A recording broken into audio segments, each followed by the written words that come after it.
Madame, Monsieur, merci d'être sur la Matrix pour ce deuxième numéro de l'émission National Foot.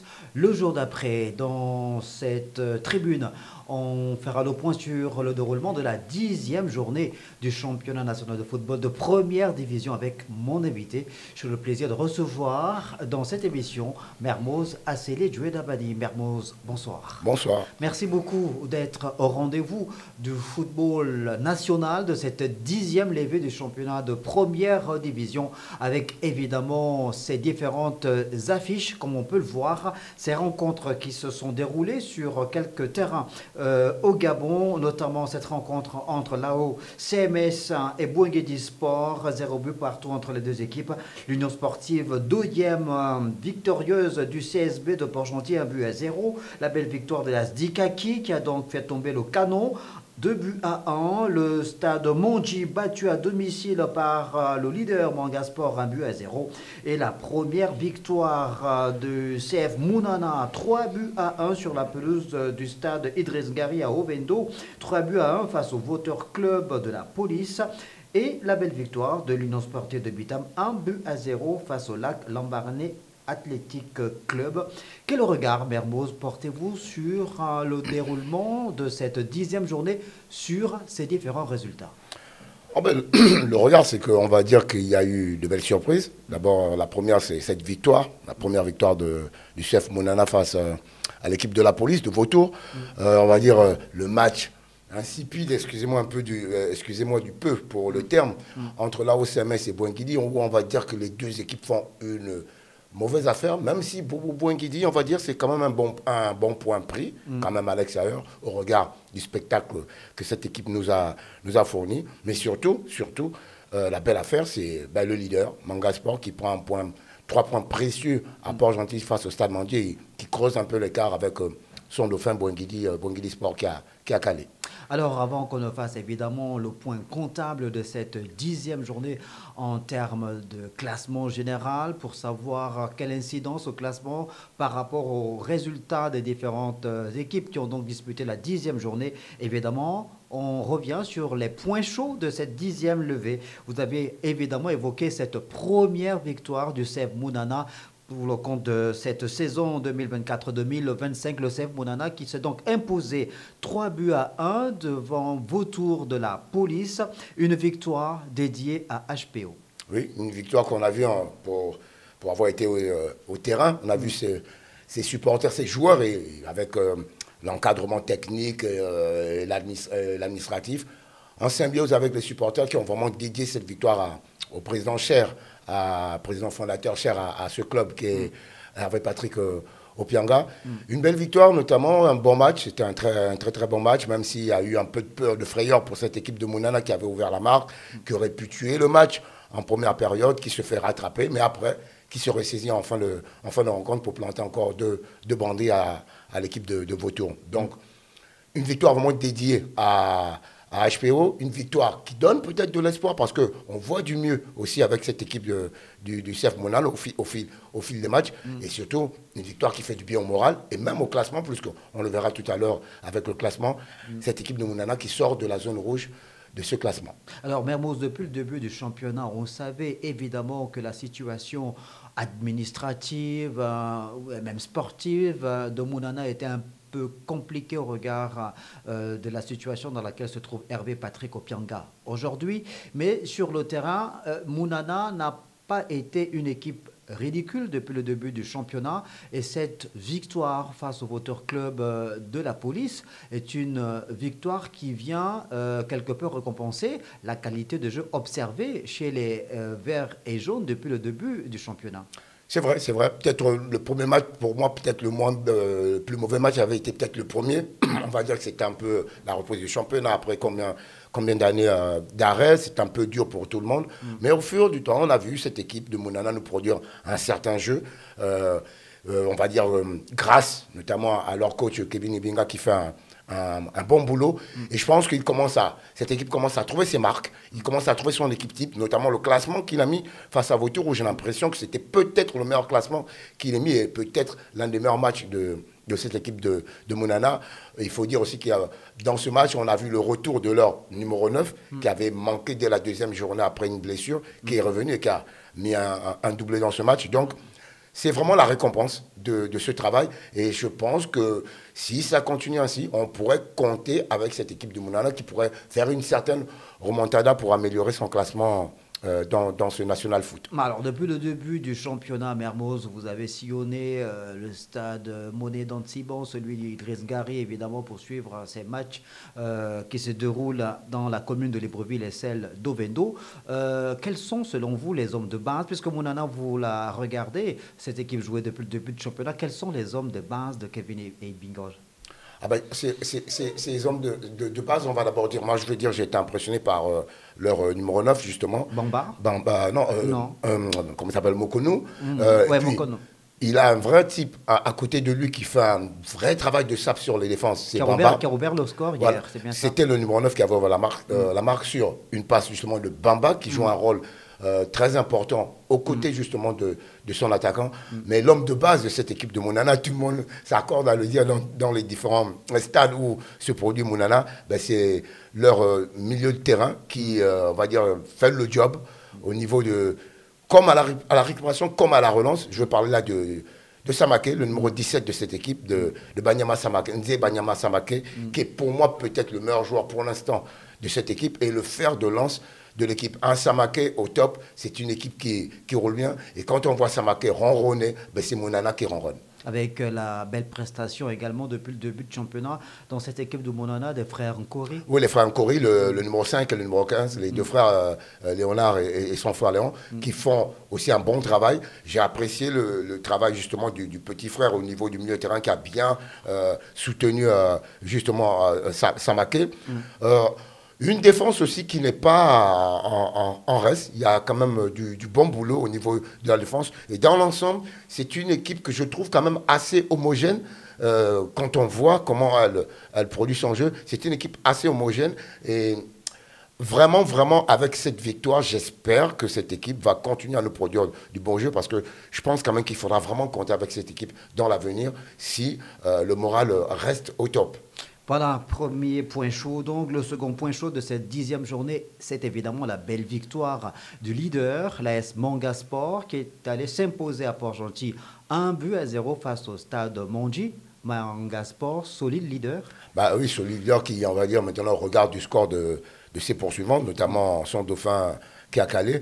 C'est Manga, c'est Boinguidi, on va dire, qui cède du terrain à Manga, ou on pourrait dire c'est Manga qui creuse l'écart, parce qu'il faut rappeler que cette victoire, c'est quand même sur terrain adverse à Port-Gentil, face à, on va dire, peut-être l'ogre de Port-Gentil en ce moment, qui est le stade Mandi, qui, on va dire, fait un peu les montagnes russes avec ses différents résultats. Donc, Manga, solide leader vraiment, qui n'a pas encore perdu un match, et là qui fait vraiment pour moi la belle opération au niveau du haut du classement. Alors, ce que ça veut dire Mermoz, quand on regarde, évidemment, on fera le point sur le classement, mais on a une idée du nombre de points déjà en termes comptables engrangés par Manga Sport depuis le début du championnat. Est-ce que Manga est en train de véritablement, comme vous le dites, creuser l'écart avec ses poursuivants? Oui, Manga pour moi creuse l'écart, il montre vraiment que, ben, on va dire, c'est le grand favori au titre maintenant, au regard justement de ce creuset qui se fait avec ses poursuivants.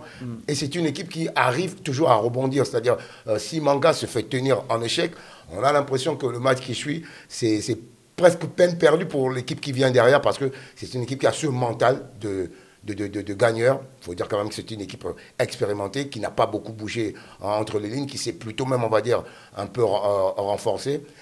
Tout le monde se connaît, c'est pratiquement la même ossature depuis des années, et je pense que c'est peut-être de toutes les équipes, l'une des équipes les plus solides, avec peut-être le CF Mounana, même si le CF Mounana avait mal commencé, puisqu'on voit maintenant que tout commence à aller dans le jeu de Mounana. Donc pour moi, Manga, c'est vraiment, on va dire, l'équipe la plus solide de ce championnat, la plus stable de ce championnat, tant par sa gestion, du côté administratif, le sportif.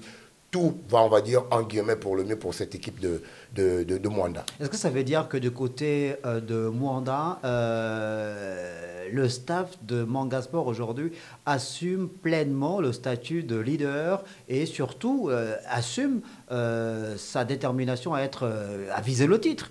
Bien sûr, au regard même du classement, au regard même du résultat, ils ne peuvent même plus se cacher en disant que non, nous allons essayer de gagner ce championnat. Non, au regard des résultats, je crois que Manga donne un message fort depuis le début du championnat, surtout encore avec cette victoire à Port-Gentil face au Stade Mandi.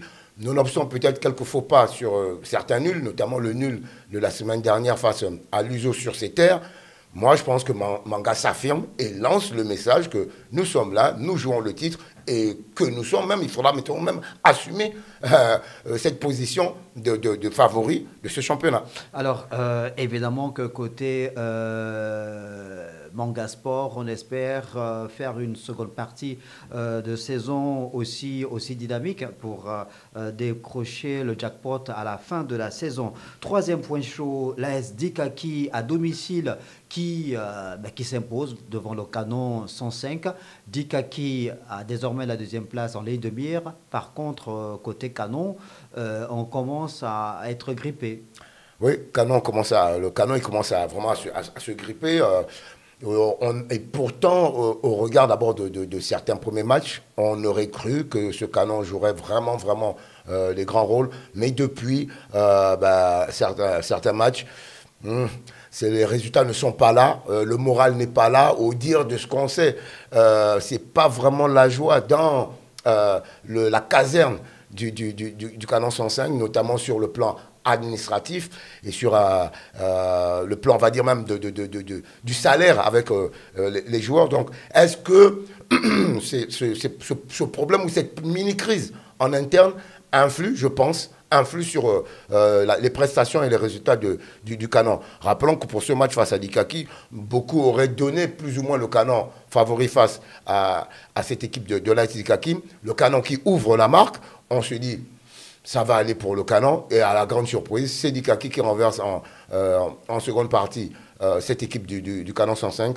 Je pense que vraiment que le Canon pour l'instant est vraiment grippé et il va falloir que l'administration se remette au diapason pour pouvoir relever cette équipe, rappelons-le, qui est quand même le recordman de titres de notre national foot. Alors, on est quelque peu inquiet côté Canon 105, surtout que le coach de cette formation, Nikez Ondeno, n'est pas allé par quatre chemins lors de son échange avec les médias après sa rencontre de la 9e journée, je crois, Nikez Ondeno, qui justifiait la contre-performance des canonniers par le fait que ces joueurs ne s'étaient pas entraînés.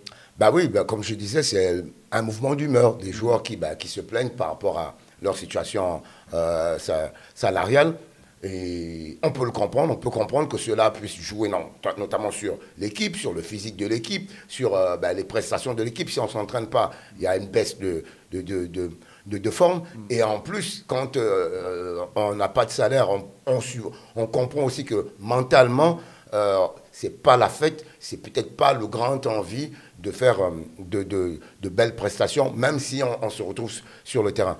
Il va falloir pour les dirigeants de ce club de se remettre vraiment au diapason, de trouver des solutions pour régler ce problème.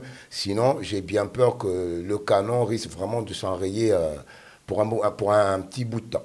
Pourtant, quand on regarde justement cette équipe de Canon 105 élaborer son jeu sur le terrain, c'est une équipe qui a quand même de la matière avec des garçons qui ont des beaux profils. Oui, de bons petits joueurs. Je veux penser par exemple au couteau suisse de cette équipe qui est le numéro 24, et toi, qui est l'homme, on va dire, qui peut jouer pratiquement à tous les postes dans ce club. Je veux penser par exemple au jeune numéro 4, le milieu de terrain, très bon joueur, le petit Asumo d'Eric. Je veux penser même au numéro 10, Nzaou, Ruby.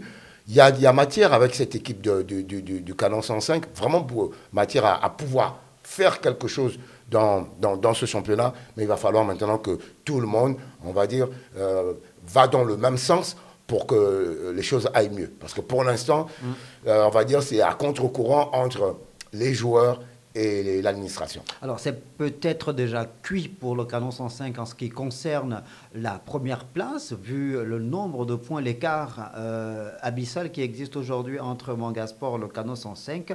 Mais la formation chère à Idriss Ngari peut encore rêver d'ici à la dernière journée du championnat d'une place de dauphin. C'est encore possible. Quand on regarde, on va revenir tout à l'heure sur le classement. C'est encore possible. Non, mais c'est encore possible. On le verra sur le classement. Le Canon qui fait du surplace avec ses 10 points, une victoire aurait permis au Canon de venir pratiquement au pied, voire à la troisième, voire au pied du podium. C'est ce qu'a fait justement AS Dikaki. C'était des équipes qui étaient pratiquement au même nombre de points. Donc la belle opération, elle est pour AS Dikaki qui prend ses 3 points à domicile et qui justement va sur le podium au détriment du Canon qui fait du surplace après 2 matchs. Alors, une autre équipe qui se donne un peu d'air, c'est l'Union sportive de Bitam, l'USB qui s'est imposée à la maison au stade de Gaston Péry sur la plus petite des marques, 1-0 face au LAC, Lambaréné Athletic Club, mais une victoire, mais vraiment très importante pour l'USB.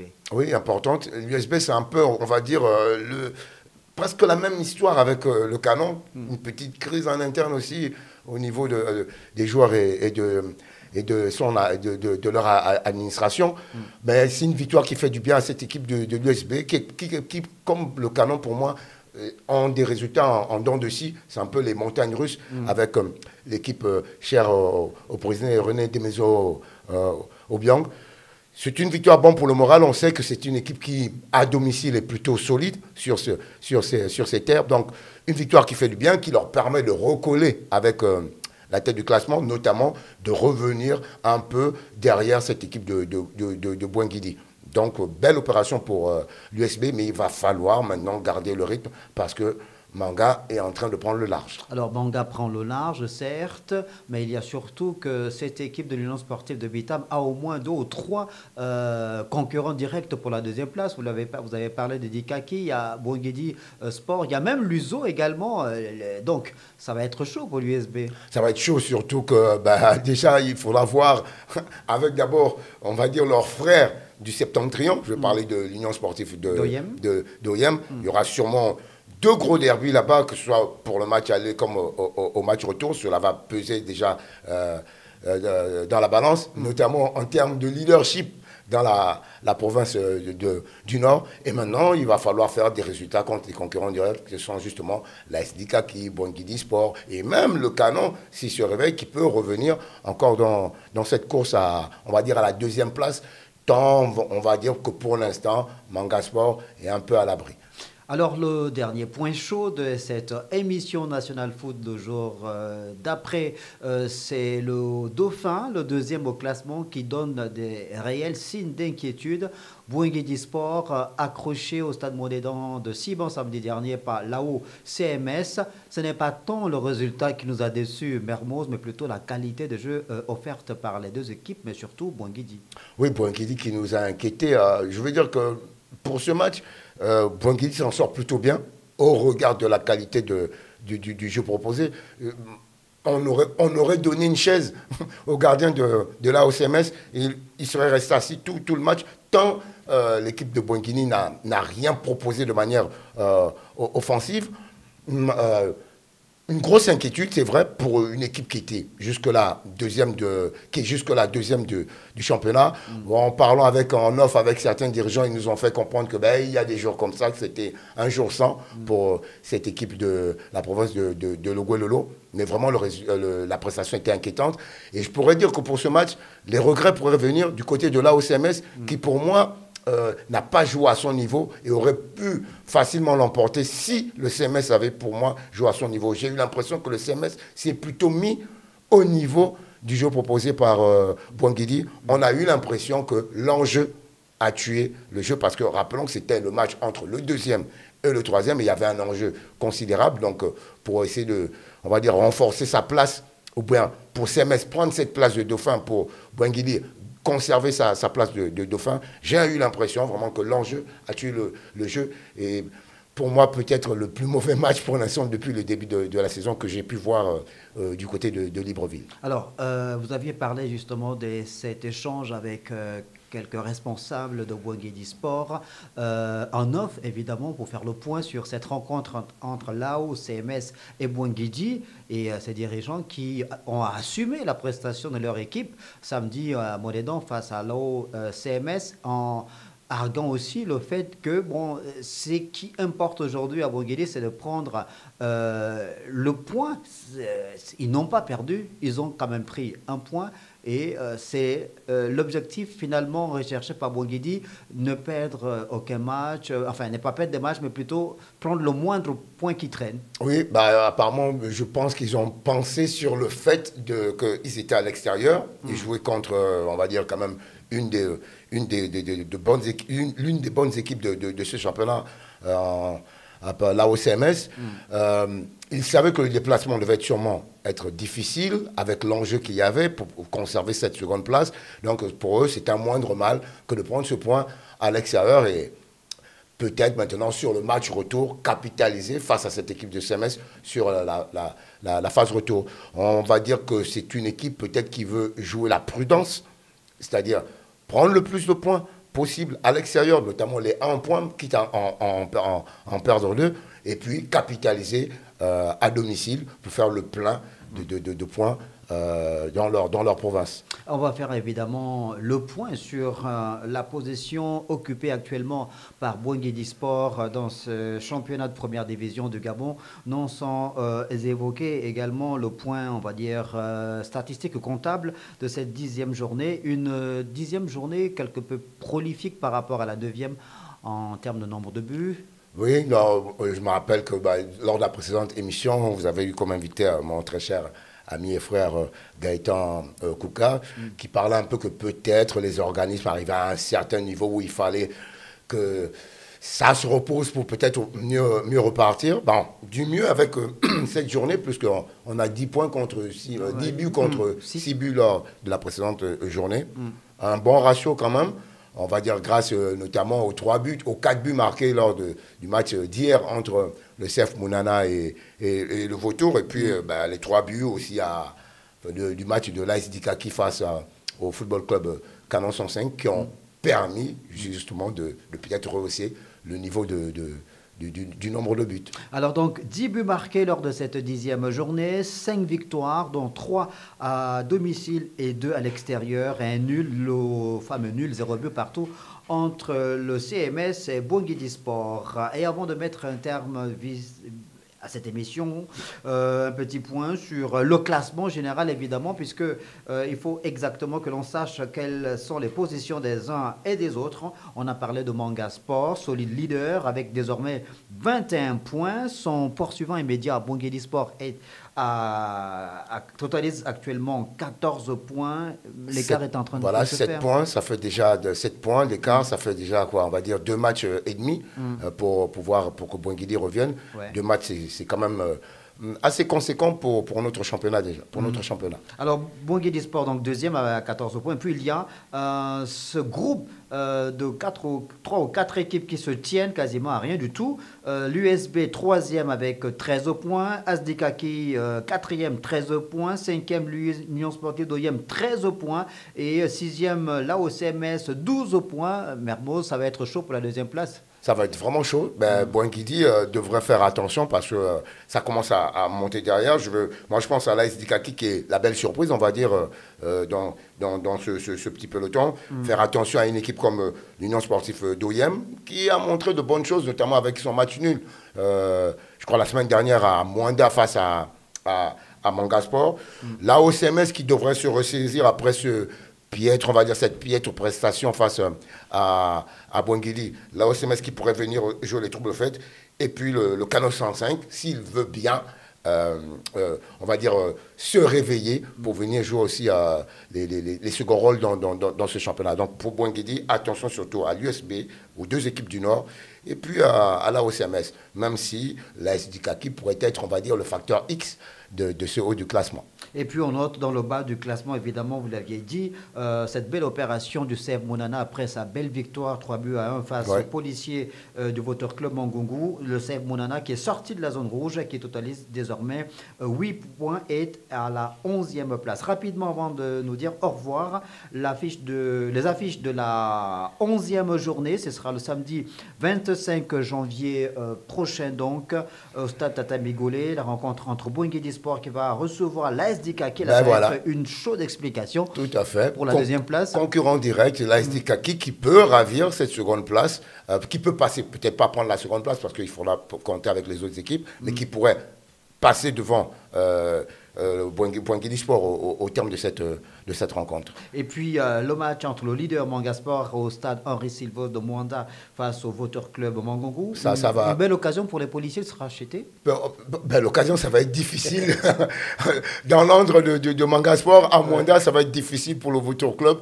Je pense plutôt que c'est Manga qui peut-être commence à se frotter en disant que on va essayer de garder le rythme et mettre la pression sur nos poursuivants immédiats. Et au stade Jean Koubou de Lambaréné, une rencontre entre deux équipes qui n'ont pas été à la fête lors de la 10e journée. Lambaréné AC face à l'AO-CMS. Rattrapage. Hein. Oui, un match de rattrapage, non seulement pour le LAC qui fait un peu du surplace ces derniers temps et qui devrait penser à prendre 3 points pour se relancer dans ce championnat. Et là, au CMS, si on veut coller au peloton de tête, il faudra faire un résultat et une meilleure prestation que celle que l'on a pu voir ce week-end. Les deux équipes du Grand Nord, l'Union sportive d'Oyem, n'auront peut-être pas les mêmes fortunes lors de cette 11e journée. L'USO va recevoir au stade d'Aquacam le stade Mandji et l'Ozosport recevra l'Union sportive de Bitam au stade Mbeba. Pour l'Union sportive d'Oyem, on joue à domicile. Il va falloir capitaliser pour rester toujours avec le groupe de tête. Pour le stade Mandji, il faudra faire un résultat pour ne pas commencer à voir un peu le haut du classement s'éloigner. Par contre, pour l'USB, déplacement certes dans le Gololo, on sait que cette équipe a du mal à l'extérieur comparé à Gaston Péril, mais il faudra faire un résultat pour rester avec justement les équipes de tête. Par contre, pour l'Ozo, il faut prendre des points pour commencer à essayer de sortir de cette zone rouge. Et le Canon 105 qui devra absolument peut-être se rattraper aussi pour une deuxième rencontre de suite à l'extérieur, puisque le Canon va disputer son match le week-end prochain, le samedi prochain, face au CSB à Port-Gentil. Oui, pour le CSB, faut des points, parce que bon dernier de ce championnat, il faut les points pour pouvoir espérer se maintenir en fin de saison. Par contre, pour le Canon, il faut se remettre de l'avant, reprendre un peu la marche d'avant, même si c'est à l'extérieur.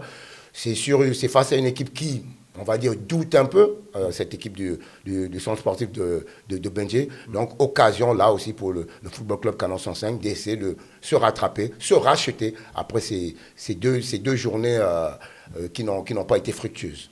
Merci beaucoup, Mermoza Seledjou et Dabani, d'être passé sur la Matrix pour mettre en relief C'est moi qui vous remercie. Votre expertise. Merci de nous avoir regardé pour ce deuxième numéro de l'émission National Foot. Le jour d'après, on se retrouve lundi prochain pour vous livrer d'autres informations utiles et pertinentes en rapport avec le déroulement du championnat national de football de première division du Gabon.